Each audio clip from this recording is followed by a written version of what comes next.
ఆ ఉపవాసం ఉండమని దేవుడు చెప్పింది నువ్వేదో కడుపు కాల్చుకొని బాధపడిపోవటానికి కాదు,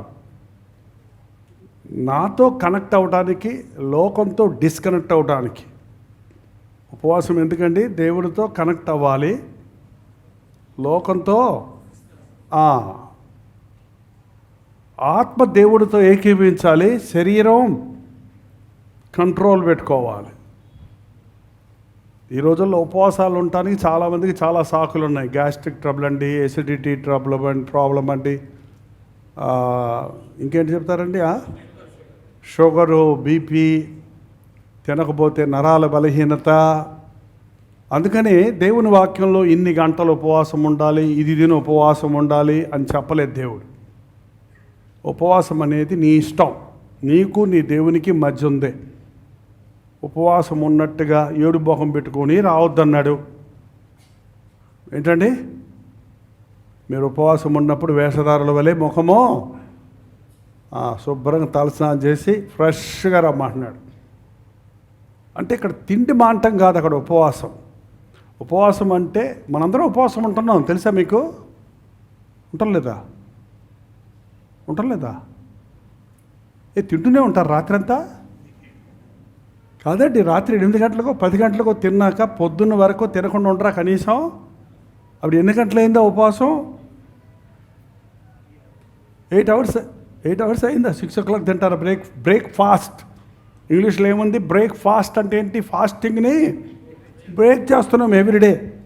కానీ నిజమే, కొంతమంది 10 గంటలు కాదు కదా, ఆ ఫ్రిడ్జ్ దగ్గరికి వెళ్ళి, ఆ వంటగదిలోకి వెళ్ళి ఆ స్నాక్స్ ఏమన్నా తెచ్చుకొని ఆ పడక మీద పడుకొని కూడా తింటూనే ఉంటారు. చూడండి, ఇలాంటి వాళ్ళకి ఏం డిగ్రీ పెట్టిందో తెలుసా బైబిల్? తిండిబోతులు. అదే మేము తినమండి, తాగుతుంటామండి పెప్సీలు, కోకోకోలాలు, వైను, రమ్ము, జిమ్ము, బీరు, గేరు. ఏంటండి వీళ్ళు ఏమంటారు? తాగుబోతులు. తిండిబోతులు, తాగుబోతులు బలవంతులగుదురు అని ఉందా బైబిల్లో? దరిద్రులవుదురు. నిద్రమత్తు చింపిగుడ్డకి కారణమగును. సొలొమోను చెప్పాడు, నువ్వు తిండిమోతు అయిన ఎడలా మసాలా ఫుడ్ తెచ్చిపెట్టుకోవనా, జొమాటోకి ఆర్డర్ ఇచ్చి పెట్టుకోవనా? ఏం చెప్పాడండి? గొంతుకి అంటే కత్తి తెచ్చి పెట్టుకునేరు, కంట్రోల్లో పెట్టుకోని గొంతుని. ఏంటంటే ఇంకా తినాలన్నప్పుడు ఆపగలిగితే చాలండి. కాబట్టి ఉపవాసం అనేది ఒక పూట ఉండటం కాదు. మనం ఉపవాసం గురించి ఆలోచించుకుంటూ ఉపవాసం ఏడ్చుకుంటూ ఉపవాసం ఉండడం ప్రయోజనం లేదు. నిష్టగా నేను అస్సలు పచ్చి మంచినీళ్ళు కూడా ముచ్చుకోను, నేను ఉపవాసం నిష్టగా ఉన్నాను, పొద్దు నుంచి మా ఆయన్ని తిడతానే ఉన్నాను, పని లేదు కాబట్టి. మరి వంట పని ఉన్న వాళ్ళు తిడతాను టైం ఎక్కడుంది? వంట లేదు కదా, ఉపవాస ప్రార్థన కదా. సో ఆయన్ని పిల్లలు తిడుతున్నానంటే అది అంగీకరించాడంట. అది మీరు గుద్దులాడుకుంటూ పనులతో పనులు చేస్తూ ఉపవాసం ఉంటే నేను అది అంగీకరించను. ఏంటి నిజమైన ఉపవాసం? దుర్మార్గులు కట్టిన కట్టులు విప్పటానికి, బాధించబడిన వారిని విడిపించటం, అది మనం చేసే ఉపవాస ప్రార్థనలో. సాతాను బంధకంలో ఉన్నవారిని విడిపించబడటం, ప్రార్థన ముఖ్యం అక్కడ. ఉపవాసం ఉండి ప్రార్థించకుండా పనులు చేసుకుంటారు కొంతమంది, ప్రయోజనం లేదు. నీవు మరింత ఏకాగ్రతతో ప్రార్థించడానికి ఉపవాసం, కానీ పట్టుదలతో ఇతరుల బంధకాల నుంచి విడిపించబడడానికి ఉపవాసం ఉండాలి. మీరు ఎప్పుడన్నా మీ అన్నం ఎవరికైనా ఇచ్చేసి మీరు పస్తున్నారా? అది నిజమైన ఉపవాసం. మీ భోజనం లేని వారికి ఇచ్చి, ఎవరో వచ్చారు అకస్మాత్తుగా అయ్యా అన్నారు, వాళ్ళని చూడంగానే జాలేసి నువ్వు ప్లేట్లో పెట్టుకున్న అన్నం అలాగే తీసుకెళ్ళి వాళ్ళకి ఇచ్చేసి మంచిలు దాగి పడుకున్నావు అనుకో, అది దేవునికి ఇష్టమైన ఉపవాసం. నీకున్న దాన్ని త్యాగం చేయటం ఉపవాసం అంటే. నీ భోజనాన్ని వదిలిపెట్టేయటం ఉపవాసం అంటే. ఇవాళ సెల్ ఫోన్ ఉపవాసాలు చాలా ముఖ్యమటండి. ఎప్పుడైనా పోనీ తింటే తినండి, కానీ తిండి ఆ సెల్ ఫోన్ ఉపవాస ప్రార్థన అన్నా చెయ్యండి. అంటే సెల్ ఫోన్ పెట్టుకొని పొద్దున్న సాయంకాలం దాకా ప్రార్థన చేయటం కాదు. ఒక రోజంతా మీ సెల్ ఫోన్ స్విచ్ ఆఫ్ చేసి పెట్టుకోండి. అంతగా ఎమర్జెన్సీ డాక్టర్ కానీ మరి ఏదన్నా ముఖ్యమైన వ్యక్తి అయితే కనీసం ఒక 3 అవర్స్ ఆఫ్ చేసి పెట్టుకోగలరా? ఇవాళ నుంచి ప్రాక్టీస్ చేయండి. 3 గంటలు. ఎందుకు? రాత్రి పడుకునేటప్పుడు 10 గంటల నుంచి తెల్లవారు 6 గంటల వరకు ఆఫ్లో ఉంటుందా కనీసం? 10ంటికి పడుకుంటే కదండి 1:30కు పడుకునేదాకా చూసి ఇంకా ఆఫ్ ఏంటి? నేనే ఆఫ్, అది కాదు. మళ్ళీ లేచిందే తడుక్కోవడం. ఏది నా సెల్లేది బైబిల్ ఏదంటం కాదు, వాక్యం ఏది కాదు. దిక్కుమాలిన వాళ్ళని, బేదలను మనం పరామర్శించగలిగితే దేవుడు మన ఉపవాస ప్రార్థనను అంగీకరిస్తాడు. ఇది చూస్తే మీకు భారం వస్తుంది. కనీసం ఉపవాస ప్రార్థన రోజు ఇలాంటి వాళ్ళ కోసం మనం ప్రార్థన చేయాలి. మన కడుపు నొప్పులు, కాళ్ళు నొప్పులే గొప్ప అనుకుంటున్నాం. ఎంత భయంకరమైన పరిస్థితుల్లో ఎలాగ ఉండాలో మనం చూసేసాం. దానికి మన హృదయంలో గ్రహింపు వచ్చింది. అలా ఉపవాసం ఉంటే మనకేం జరుగుతుంది అనేది 8వ వచనం దగ్గర నుంచి చదువుతున్నాం చూడండి. ఓకే. దిక్కుమాలిన వారిని, బీదలను నీ ఇంట చేర్చుకొనుము, వస్త్రహీనుడు నీ గనపడగా వానికి వస్త్రములు ఇచ్చుటయు ఇదియే కదా నాకిష్టమైన ఉపవాసము. అలాగూ నువ్వు చేసిన యెడల నీ వెలుగు వేకువ చుక్కవలే ఉదయించును, స్వస్థత నీకు శీఘ్రముగా లభించును, నీ నీతి నీ ముందర నడుచును. ఏంటంట? నీ వెలుగు ఇలా చేసిన నీ వెలుగు వేకువ చుక్కవలే ఉదయించును. అంటే వేకువ చుక్క వెలుగు తగ్గిపోతుంటుందా, ఎక్కుతుంటుందా? అంటే నీ యొక్క ఆశీర్వాదం, నీ యొక్క ప్రకాశం, నీ యొక్క జీవితం మరింత మరింత మరింత అభివృద్ధి వికాసిస్తుంది, ప్రకాశిస్తుంది. స్వస్థత నీకు శీఘ్రముగా. స్వస్థత కలగాలంటే గట్టిగా ప్రార్థన చేయాలనుకుంటున్నాం. అందుకే ఇతరుల కోసం మనం ప్రార్థన చేస్తుంటే మనకు స్వస్థత కలుగుద్దండి. మీకు తెలుసో తెలీదో, యోబు తన స్నేహితుల నిమిత్తమై ప్రార్థన చేసినప్పుడు ఏం జరిగింది ఒక్కసారి చేయండి. యోబు గ్రంథం చివరి అధ్యాయం 42వ అధ్యాయం 7వ వచనం. యెహోవా యోబుతో మాట్లాడి పలికిన తరువాత ఆయన తెమానీయుడైన ఎలీఫజుతో ఇలాగ సెలవిచ్చాను, నా సేవకుడైన యోబు పలికినట్టు మీరు నన్ను గురించి యుక్తమైనది పలుకలేదు గనుక నా కోపము మీ మీద, మీ ఇద్దరి స్నేహితుల మీద మండుచున్నది అని చెప్పినప్పుడు యోబు ఏం చేశాడు? 8వ వచనం. కాబట్టి 7 ఎడ్లను 7 పొట్టేళ్లను మీరు తీసుకొని నా సేవకుడైన యోబునంతకు పోయి మీ నిమిత్తము దహనబలి అర్పించవలన. అప్పుడు నా సేవకుడైన యోబు, ఆయనే బాధలో ఉంటే ఆయన అట్ట ప్రార్థన చేస్తాడు? ఆయనే వ్యాధిలో ఉన్నాడు, ఆయనే బాధలో ఉన్నాడు. మీరెళ్ళి యోబుకు ప్రార్థన చేయండి అని చెప్పాలి అసలు న్యాయంగా. నిజంగానండి, వాళ్ళల్లో కొంతమందిని చూస్తే కోటీశ్వర్లకు కూడా అంత సంతోషం లేదు. ఆ ముసలమ్మ ముఖం చూసారా, నవ్వుతూనే ఉంది. ఏంటమ్మా ఇంత సంతోషంగా ఉన్నావంటే, ఆండవరికి రా, దేవుడు ఉన్నాడు, నాకు ఏ చీకు చింత లేదు. ఏంటండి మన ముఖాలు చూస్తుంటే ఎట్టున్నాయంటే, అందులో కూడా కొందరు ముఖాలు అలాగే ఉన్నాయి. అందరినీ పోగొట్టుకొని ప్రభుని ఎరిగిన వాళ్ళు చాలామంది ఉన్నారు. అందులో అక్కడ కూడా సేవ చేస్తుంది ఒక సోదరు. నేను ఇక్కడ సేవ చేయాలని ఆశపడి బెడ్ దగ్గరికి వెళ్ళి ఆమె ప్రార్థన చేస్తంట. అక్కడ అడ్మిట్ అయింది కావాలని ఆమె కూడా. ఇలాంటి మినిస్ట్రీస్ వాళ్ళు చేయాలండి. మనలో నుండి మనమే ఒక అనాథాశ్రయం పెట్టాలనేది ఇప్పుడు అయ్యే పని కాదు. కానీ చాలా ఆశ్రమాలు ఉన్నాయి పట్టించుకునే వాళ్ళు లేని వారు.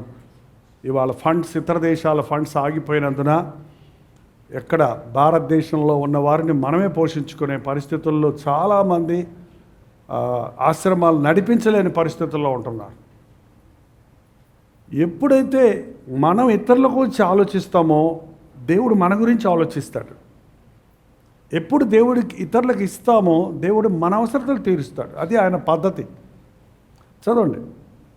యోబు తన 10వ వచనం. మరియు యోబు తన స్నేహితుల నిమిత్తము ప్రార్థన చేసినప్పుడు యెహోవా అతని క్షేమ స్థితిని తిరిగి, ఎప్పుడు ఎవరి కోసం ప్రార్థన చేసినప్పుడు తన కోసం ప్రార్థన చేసుకున్నప్పుడు కాదు, స్నేహితుల కోసం ప్రార్థన చేసినప్పుడు దేవుడు తన క్షేమస్థితిని తనకిచ్చాడు. అంతేకాదు, మరియు యోబునకు పూర్వము కలిగిన దానికంటే 2 అంతలు అధికముగా యెహోవా అతనికి అది నీ వెలుగు వేకువ చుక్కలాగా ప్రకాశిస్తుంది, అత్యధికమవుతుంది. స్వస్థత నీకు శీఘ్రముగా కలుగుతుంది, నీతి నీ ముందర నడుస్తుంది, యెహోవా మహిమ నీ వెనక ముందు కూడా కావలి దొరుకుతుంది. అప్పుడు నీవు పిలవగా అంటే ఎప్పుడు అంటే ప్రభు నీకు ఎంత సమీపంగా ఉంటాడంటే, ప్రభు అనగానే ఏంటంటే వెంటనే జవాబు ఇస్తాడు. ఎందుకంటే మనం చేసే ప్రార్థనలు సెల్ఫిష్నెస్తో ఉన్నప్పుడు ప్రార్థనకు జవాబులు రాకపోవచ్చు, కానీ మనం ప్రేమతో క్రీస్తు ప్రేమను పంచడానికి ప్రయత్నించి ఆయన పని మీద ఉన్నప్పుడు ఆయన సన్నిధి మనకు దగ్గరగా ఉంటుంది, ఆయన సహాయం మనకు తోడుగా ఉంటుంది.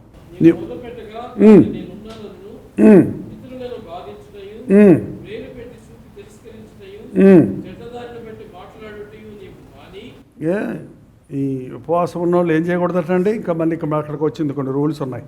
ఊరికే ఆశీర్వాదాలు రావు. ఇప్పుడు ఇతరులను ఏలు పెట్టి చూపిస్తారు కొంతమంది. వాళ్ళు చూడు, వీళ్ళు చూడు. నేను ఇలా చూపించే వాళ్ళందరూ అట అండి 3 ఏళ్ళు నువ్వు చూసుకో అని చెప్తున్నాయంట. 1 ఏళ్ళు దేవుడు చూస్తున్నాడు జాగ్రత్త అని చెప్తుందట. ఎప్పుడు ఇలా ఏలు పెట్టి చూపించకండి, విమర్శించకండి ఇతరులని. ఇవాళ విమర్శకులు తెగ విమర్శకులు అయిపోయారండి. సోషల్ మీడియా నిండా విమర్శకులే, అపనిందలు, అపవాదకులు ఎక్కువైపోతారన్నది బైబిల్లో. నేను ఉపవాసం ఉన్నానని చెప్పుకొని అత్తగారి మీద అలగటమో, భర్తగారి మీద అలగటమో, అమ్మ మీద సాగు చెప్పటమో, బయటికి ఎందుకులే మనోళ్ళ మీద చెప్పుకుందాం. ఇంట్లో గొడవ పెట్టుకొచ్చి ఇక్కడ తెగ ప్రార్థన చేస్తుంటే అది వినపడద్దా? పరలోకానికి వెళ్తుందా? ఆ కప్పు దాటి పైకి వెళ్తుందండి? వెళ్దాం. గమనించండి, మన ఇతరులను తిరస్కరించడం, చెడ్డదానిని బట్టి మాట్లాడటం నువ్వు మాని, ఆకలి దానిని ఆకలి కొనిన వానికి ఇచ్చి శ్రమపడిన వారిని తృప్తిపరిచినలా చీకటిలో నీ వెలుగు చీకటిలో కూడా ప్రకాశిస్తుంది. అంధకారం నీకు మధ్యాహ్నం వలె ఉండును. యెహోవా నిన్ను నిత్యము నడిపించును, క్షామకాలమున ఆయన నిన్ను తృప్తిపరచును, నీ ఎముకలను బలపరచును. కరువు కాలములో కూడా నీకు తృప్తినిస్తాడు, నీ ఎముకలను బలపరుస్తారు. మనం ఇలా నిలబడగలుగుతున్నాం, నడవగలుగుతున్నాం. మన ఒక స్ట్రక్చర్ మనకు ఉందంటే దానికి ముఖ్యమైన ఏంటండి? ఎముకలు. బోన్ లేకపోతే రండి మనిషి నడవలేడు. ఇప్పుడు వీళ్ళల్లో చాలామంది బెడ్ల మీద ఉంది ఏంటంటే కాళ్ళే, వాళ్ళకి కాళ్ళు పనిచేయవు, కాళ్ళు చేయి పనిచేయదు, ఇంకెవరి మీదనో ఆధారపడాలి. ఎంతమంది కాళ్ళు చేతులు పనిచేస్తున్నాయి? ఎందుకు నీ పాదాలు ఇచ్చాడు? దేవుని కోసం పరిగెత్తు. ఎందుకు నీ చేతులు ఇచ్చాడు? దేవుని కోసం ఏదన్నా చేయి. ఎందుకు నీ బ్రతికిచ్చాడు? దేవుడిని మహిమపరచు. నీ ఎముకలకు సత్తు వస్తుందండి. ఎముకల్లో బలం ఉంటే మనిషికి బలం ఉంటుంది. ఎముకలు లొట్టలాడిపోయినప్పుడు క్యాన్సర్ రావడానికి కూడా D vitamin deficiency one of the reasons, main reason అనుకుంటా. దేవుడు అంటున్నాడు, నేను నాకు ఇష్టమైన ఉపవాసం నువ్వు చేస్తే నీ ఎముకలను బలపరుస్తాను. నీవు నీరు కట్టిన తోట వలెను ఎప్పుడునూ ఉబుకుచుండు నీటి ఊట వలెను ఉండును. నువ్వెట్లుంటావట? ఫలించెడు చెట్టు వలె ఉండును అని మనం చదువుతుంటాం. అతడు చేయనిదంటే నీటి కాలు ఓరన నాటబడిన చెట్టు వలె ఉంటే ఆ చెట్టుకే ప్రయోజనం. చెట్టుని ఏం చేస్తాడంటున్నాడు ఆయన? తోట అంటే వేరు, చెట్టు అన్న తోట అన్న ఒకటేనా? మరి తోట అంటే ఒక చెట్ట. దేవుడు నిన్నేం చేస్తాడంట? చెట్టులాగా ఉన్న నిన్ను తోటలాగా చేస్తాడంట.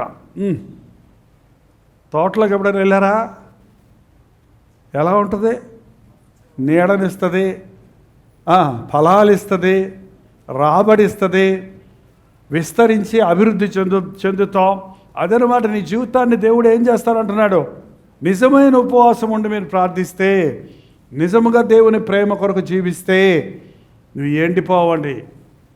నువ్వు ఒంటిపుల రాకాసిలాగా ఉండవు. వారిలో ఒంటరి అయిన వాడు 1000 మంది అగుతాడు. నీ ఇంటిని ఆశీర్వదిస్తాడు, నీ సంతానం ఆశీర్వదిస్తాడు, నీ కుటుంబాన్ని ఆశీర్వదిస్తాడు, నీ సంపాదన ఆశీర్వదిస్తాడు. నువ్వు చిన్నది ప్రారంభిస్తే అది పెద్దదవుతుంది. ఆ ఆశీర్వాదం కావాలని మనం ముప్పు తిప్పలు పడుతున్నాం, యుక్తులు కుయుక్తులు వాడుతున్నాం. కానీ దేవునికి ప్రథమ స్థానం మనం ఇస్తే, నిజమైన దేవునికి అనుకూలమైన ప్రార్థనలు చేస్తే, దేవుడిని ప్రేమించినప్పుడు ఆ ప్రేమను క్రియలలో మనం చూపిస్తే ఖచ్చితంగా దేవుడిని ప్రేమించేవాడు పొరుగువాడిని ప్రేమిస్తాడండి. నేను దేవుడంటే పడి చస్తున్నాను, దేవుడంటే నాకు చాలా ప్రేమ, కానీ వాళ్ళంటే నాకు అసహ్యం, వీళ్ళంటే నాకు అసహ్యం, వీళ్ళతో నేను మాట్లాడను, వాళ్ళు నాకు ఇష్టం లేదు అని ఎవడన్నా అన్నాడంటే నిజంగా అతడు దేవుడిని ప్రేమించడం లేదు. కనబడే సహోదరుని ప్రేమించని వాడు కనబడని దేవుణ్ణి ఎలా ప్రేమిస్తాడు? కోపంతో, ద్వేషంతో గుడ్డివారై ఉంటారన్నాడు ప్రభు. అంటున్నాడు, నువ్వు కనుక నేను నాకు అనుకూలమైన ఉపవాసం చేస్తే నీకు స్వస్థత ఇస్తాను, నీ ఎముకలను బలపరుస్తాను, నిన్ను మంచాల పాలు లేకుండా చేస్తాను, నీకు ఆరోగ్యం ఇస్తాను. ప్రార్థన. పరిశుద్ధుడా, ప్రేమగల తండ్రి, నీకిష్టమైన ఉపవాసం మాకు నేర్పించయ్యా. నిన్ను ఘనపరిచే ఆరాధనలు మాకు నేర్పించిన ఆయన తండ్రి, నీకు ఇష్టలుగా జీవించాలని ఆశ మాకు దయచేయండి. ఆ ఉపవాస ప్రార్థనలు మా ఆచార రీతిగా ఉండకుండా, మనుషులకు కనబడాలని గొప్పలు చెప్పుకోవాలనిగా ఉండకుండా, వీరికి నలిగిన హృదయంతో ఆయన నీ పాదాల దగ్గర మొరపెట్టుకునేవిగా ఉండడానికి సహాయం ఇచ్చింది. మా కొరకే కాక నాయన, మా చుట్టూ కష్టాల్లో ఉన్నవారి కొరకు, నష్టాల్లో ఉన్నవారి కొరకు, మనుషుల చేత విడువబడిన వారి కొరకు, పడకల మీద ఉన్నవారి కొరకు, యేసును ఎరగని పరిస్థితిలో నిత్య నరకానికి పోతున్న స్థితిలో ఉన్న వారి కొరకు భారం మాకు దయచేయ్యా. ఒక్క మాట అయినా యేసుని గురించి చెప్పాలనే ఆశ మాకు దయచేయ. అవసరతలో ఉన్నవారు నాయన యేసు వైపు చూసినట్లుగా పరిశుద్ధాత్ముని కార్యములు లోకమంతా జరిగినట్లుగా నీ బిడ్డలమని చెప్పుకునే మాకు ఆత్మల భారము దయచేయరాయన. విశ్వాసులైన తల్లిదండ్రులు బిడ్డల కోసం ప్రార్థించేవారిగా, విశ్వాసులైన బిడ్డలు తల్లిదండ్రుల రక్షణ కొరకు వెలిపించేవారిగా ఉండడానికి సహాయం ఇచ్చారు. మా హృదయములలో ఆత్మల భారము, సేవా భారము, నిజమైన నీకు అంగీకారమైన ఉపవాస ప్రార్థనలు చేయనట్లుగా నీ అభిషేకమును అనుగ్రహించమని క్రీస్తు నామములో అడుగుచున్నాను తండ్రి. తండ్రి అయిన దేవుని యొక్క ప్రేమయు, కుమారుడైన క్రీస్తు యొక్క కృపయు, ఆదరణకర్త అయిన పరిశుద్ధాత్మ యొక్క సహవాసం కూడి వచ్చిన మనందరికీ ఇప్పుడును సదాకాలమును తోడై ఉండును గాక. ఆమేన్, ఆమేన్, ఆమేన్. విజయవాడ పరిసర ప్రాంతాల్లో ఉన్న వారికి శుభవార్త. ప్రభుత్వమైతే ఈ నవంబర్ 27వ తారీఖు విజయవాడలో ద వెన్యూ కన్వెన్షన్లో 1 డే గెట్ టుగెదర్ మీ కొరకు ఏర్పాటు చేస్తున్నాం. విజయవాడ వాళ్ళకి కొరకే కాదండి, విజయవాడ చుట్టుపక్కల ఉన్న మీరందరూ ఒకప్పుడు గెట్ టుగెదర్లు పెట్టినప్పుడు వచ్చేవారు కదా. అటుపక్క మచిలీపట్నం, న్యూజివీడు, ఇటు అటు గోనదల, తెనాలి, మీరందరూ అన్ని ఊర్లు చెప్పాలంటే కుదరదు కదా. రండి, వాక్యము ద్వారా మేలు పొందుతున్న మిమ్మల్ని అందరినీ ముఖాముఖిగా చూడాలని, మీకోసం వ్యక్తిగతంగా ప్రార్థించాలని విజయవాడలో ద వెన్యూ కన్వెన్షన్ సెంటర్లో నవంబర్ 27వ తారీఖు 1 డే గెట్ టుగెదర్ ఏర్పాటు చేయబడుతుంది. మధ్యాహ్నం 2 గంటల నుంచి 5 గంటల వరకు, 6 గంటల నుంచి 10 గంటల వరకు 2 సెషన్స్ ఉన్నాయి. రండి, పాల్గొనండి, ముఖాముఖిగా చూసి మీకోసం ప్రార్థన చేయడానికి నాకు అవకాశం కలిగి చేయండి. తప్పకొస్తారు కదా.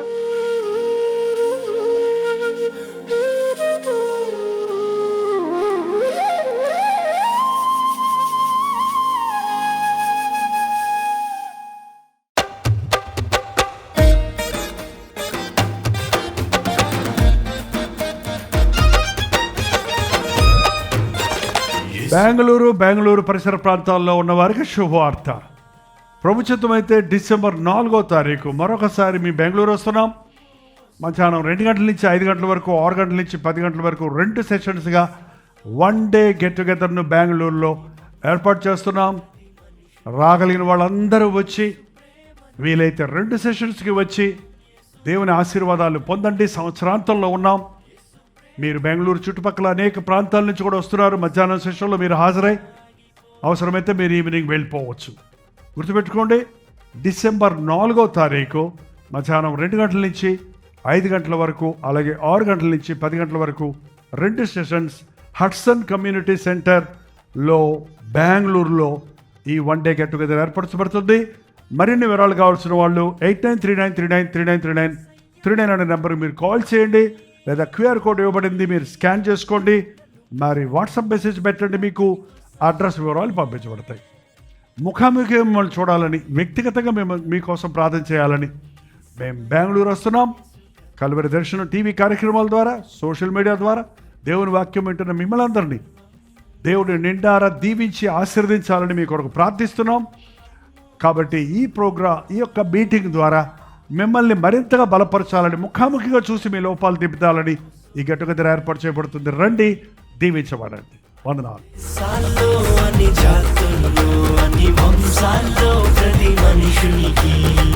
యేసు ప్రేమను చూపించుదాం, యేసులోనే నడిపించుదాం. యేసు ప్రేమను చూపించుదాం, యేసుతోనే సాగిపోదాం.